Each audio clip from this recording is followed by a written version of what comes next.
Larry McCaney here, president of MXM Medallions partner company to the fitness industry for operational customer experience management. Today I'm going to talk about closing the loop and the two loops that we're really focused on. We talk a lot about the spear point of a great operational customer experience management program being the closed loop feedback process. And so when we're closing the loop, what we call the inner loop with that customer, so you've got this big inner loop here where the customer's having an experience, they're providing feedback, somebody's looking at that feedback in context, sharing information, and then diagnosing and following up with the customer. That's the inner loop. That solves problems on a personal level, that engages somebody on a personal level. It makes a big difference when we're closing that inner loop.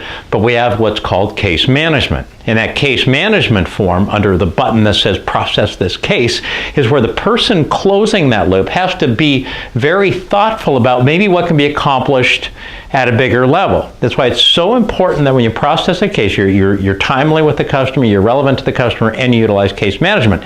It is that inner loop that is going to inform the outer loop. And so the outer loop, once we can get the inner loop done right and we handle our case management, this is where more strategic change happens. This is where you really impact the entire organization. So the inner loop informs the outer loop. It allows us to analyze the information better, plan, test, and make change. And oftentimes that's going to happen at a small scale. That testing might happen at a small scale, and when we can prove it, when we can prove concept at a small scale, then we can scale it out to all of our locations. And if you only have one location, you might prove concept in a single department and then scale it out to all departments. This is why it's so critically important to close the loop, utilize case management, inform the entire organization. Don't just get stuck on that inner loop. You've got to move out to the outer loop to create more strategic change. That's it. There's our lesson today on closing the loop and case management and strategic change. Thank you very much.